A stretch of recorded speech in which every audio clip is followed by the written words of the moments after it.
Bismillahirrahmanirrahim. Assalamualaikum warahmatullahi wabarakatuh. Selamat pagi anak semua. Ketemu lagi dengan materi PKWU masih bersama Pak Robi ya di sini. Di pertemuan kali ini kita melanjutkan masih di KD 3.1 yaitu kerajinan untuk pasar lokal. Baik, selanjutnya kita lanjut untuk membahas mengenai pemasaran. Jadi harga yang sudah ditentukan tadi dan produk yang sudah ditentukan tadi, selanjutnya muaranya adalah dipasarkan. Sehingga harapannya adalah bagaimana produk tersebut dapat terjual. Nah, untuk itu kita pelajari konsep pemasaran atau marketing. Baik, pemasaran menurut pengertian Philip Kotler merupakan suatu proses sosial dan manajerial yang membuat individu atau kelompok memperoleh apa yang mereka butuhkan dan inginkan lewat penciptaan dan pertukaran timbal balik produk dan nilai dengan orang lain. Sehingga pada hakikatnya adalah kegiatan pemasaran merupakan kegiatan manusia yang diarahkan untuk memenuhi kebutuhan dan keinginan melalui proses pertukaran. Proses pertukaran yang bagaimana kita bahas melalui tabel ini. Ada dua pihak ya, ada industri atau sekumpulan penjual dan pasar atau sekumpulan pembeli. Kita lihat ada panah yang mengarah ke sini, panah 1, panah 2, panah 3, panah 4. Kita bahas dulu di terluar ini, dari industri ke pasar yang terjadi, keterangannya adalah komunikasi. Selanjutnya di bawah ini, dari pasar atau pembeli ke industri atau penjual adalah informasi. Maksudnya apa? Maksudnya industri akan mengkomunikasikan produk yang sudah dibuat kepada pasar atau kepada pembeli. Selanjutnya, pasar akan merespon komunikasi yang diberikan oleh industri melalui informasi. Apakah produk tersebut sudah sesuai dengan kebutuhan pasar atau belum? Kalau belum, apa yang menyebabkan belum sesuai? Nah, sehingga itu ada proses pertukaran informasi. Nah, setelah terjadinya proses informasi, harapannya adalah terjadi proses pertukaran barang atau jasa dengan sejumlah uang. Nah, industri yang memiliki barang akan memberikan barang kepada pembeli atau pasar dengan kompensasi pembeli harus membayarkan sejumlah uang yang dibayarkan kepada industri yang namanya harga tadi. Itu proses pertukaran informasi. Jadi proses pemasaran bukan hanya proses pertukaran barang atau jasa, tapi juga ada proses komunikasi dan informasi. Sehingga diharapkan, ini harapannya, bukan hanya proses pertukaran barang saja, tapi ada konsep AIDAS, ini konsep pemasaran yang lebih luas. Kita bahas, ada attention, interest, desire, action, dan satisfaction. Ini, attention atau perhatian. Apa yang dimaksud attention atau perhatian? Yang dimaksud attention atau perhatian, industri tadi atau penjual tadi harus mampu menarik perhatian dari calon pembeli. Setelah perhatian, maka harapannya adalah muncul ketertarikan, interest. Nah, melalui proses pemasaran yang dilakukan, membujuk, merayu, mengkomunikasikan tadi. Nah, setelah tertarik, harapannya adalah muncul keinginan untuk membeli. Nah, itu tadi ya, keinginan untuk membeli. Pengaruhi terus, sehingga mereka muncul actionnya, yaitu apa? Membeli produk barang atau jasa yang ditawarkan oleh industri tadi. Nah, setelah terjadinya proses jual beli, harapannya tidak berhenti sampai di situ. Harapannya adalah muncul rasa satisfaction atau rasa kepuasan. Saya yakin kalau sudah puas, pasti suatu saat mereka akan kembali lagi ke kita selaku produsen produk itu. Ini konsep AIDAS yang perlu kita pelajari. Baik, selanjutnya untuk bauran pemasaran ada konsep 4P. Ada produk, ada price, ada place, dan ada promotion. Produk sudah jelas ya, di pertemuan yang lalu kita sudah bahas bagaimana memunculkan produk, bagaimana proses produksi produk, dan sebagainya. Di price, barusan kita pelajari tentang pembentukan harga. Ya, tadi. Terus selanjutnya, place atau tempat, di mana kita memasarkan produk yang sudah kita jual. Dan yang terakhir promotion, ini yang nanti lebih kita bahas, yaitu bagaimana kita mempromosikan barang yang sudah kita buat. Oke. Agar pasar kita jelas, agar pasar kita terukur, agar pasar kita terarah, maka sebelumnya kita perlu membentuk atau menyusun istilahnya STP, segmentation, targeting, dan positioning. Segmentasi berarti membagi atau mengelompokkan pasar ke dalam beberapa segmen. Dilihat dari kelompok yang heterogen, kita pisah-pisah, kita pilah-pilah sehingga muncul segmen-segmen atau kelompok-kelompok yang sejenis. Misalnya berdasarkan kebutuhan mereka, berdasarkan usia mereka, berdasarkan jenis pekerjaan mereka. Sehingga kalau sudah terbagi-bagi, maka segmen-segmennya kita mudah untuk memasukinya. Nah, setelah terbagi itu baru kita tentukan targeting. Kira-kira dari kelompok-kelompok itu target kita siapa? Misalnya kalau kelompoknya anak pelajar dan kita menentukan, oh target kita pelajar, berarti kita bisa memilih salah satu dari segmen tadi yang dijadikan target pasar kita. Nah, selanjutnya setelah kita tentukan target, maka kita bisa melakukan positioning. Artinya apa? Kita bisa mengkomunikasikan konsep produk kita kepada target pasar kita sehingga bisa lebih mudah diterima ya dalam komunikasi kita terhadap target itu. Itu yang namanya konsep STP, segmentasi, targeting, dan positioning. Oke, selanjutnya kita bahas promosi.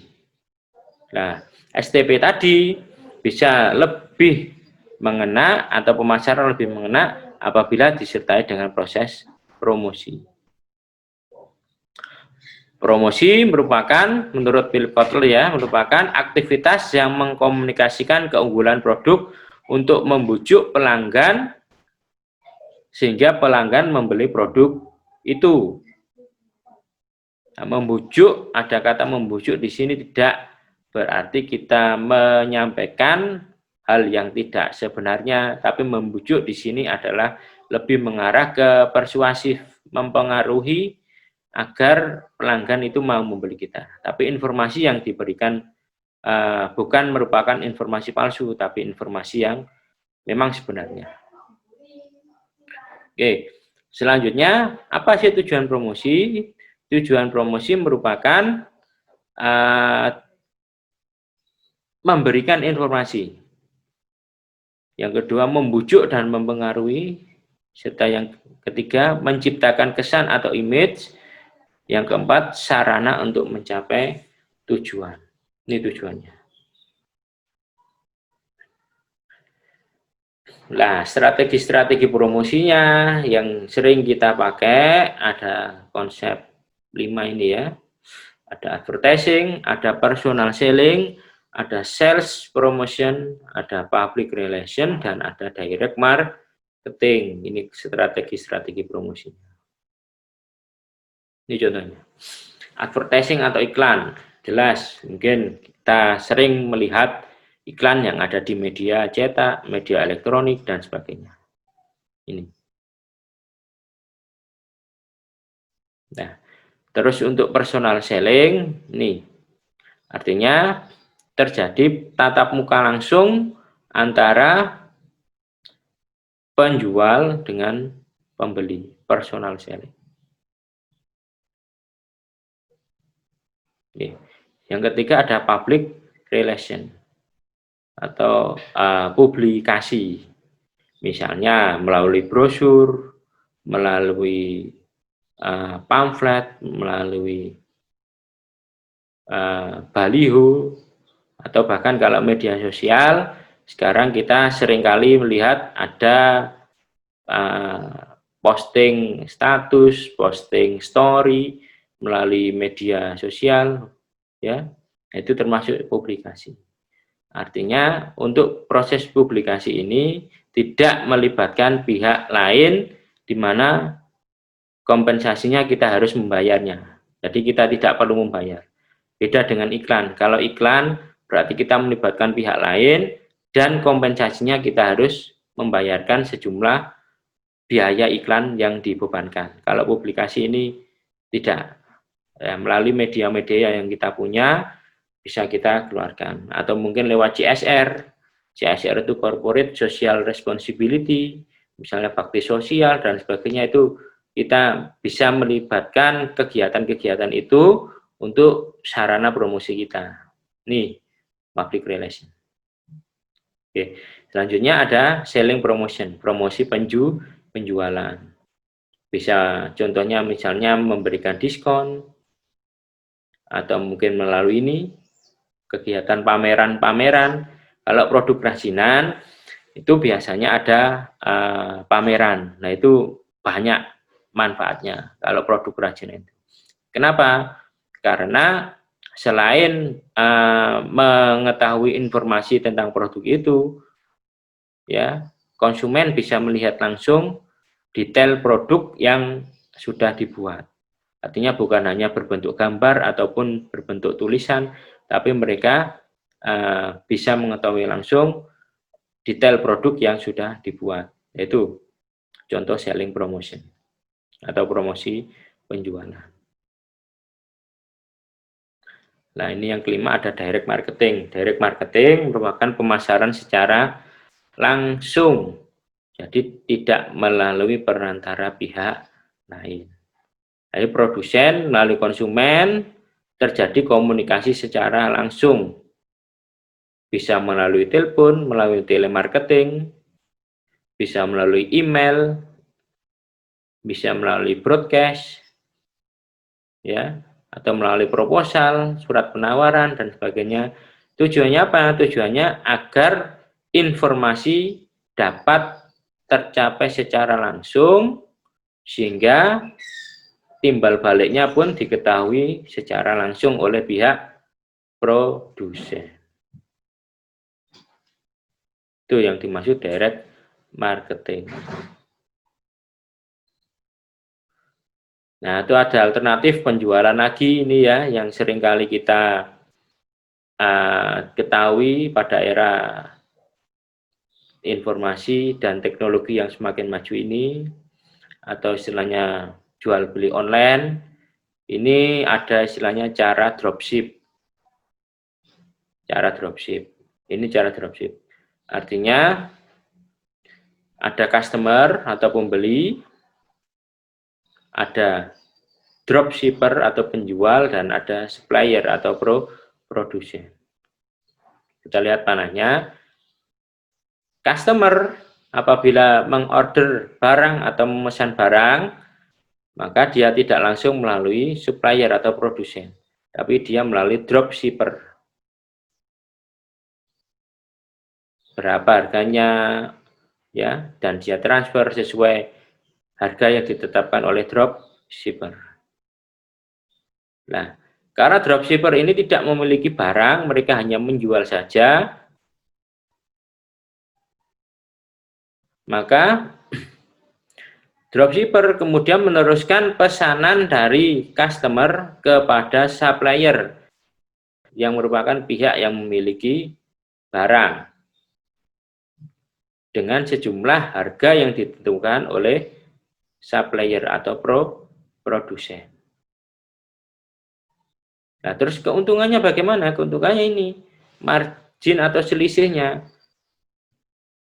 Supplier akan memberikan harga di bawah harga yang diberikan dropshipper kepada customer. Sehingga ada margin di situ, ada selisih di situ. Nah, karena ini tidak terikat langsung, maka maksudnya tidak terikat langsung, penjual ini bukan tenaga kerjanya supplier, maka supplier atau produsen tidak perlu memberikan gaji kepada dropshipper. Sehingga dropshipper hanya memperoleh keuntungan melalui selisih harga tadi. Nah, setelah terjadi transaksi, kemudian dropshipper atau supplier akan mengirim barang ke customer dengan atas nama dropshipper tadi. Gitu. Sehingga ini yang sering digunakan, sehingga pemasaran pun dan penjualan lebih cepat. Tuh. Kemudian ada cara yang kedua, yaitu cara konsinyasi. Mungkin kalian pernah mendengar istilah konsinyasi. Apa konsinyasi? Konsinyasi, konsinyasi merupakan sistem untuk promosi penjualan dengan cara titip jual.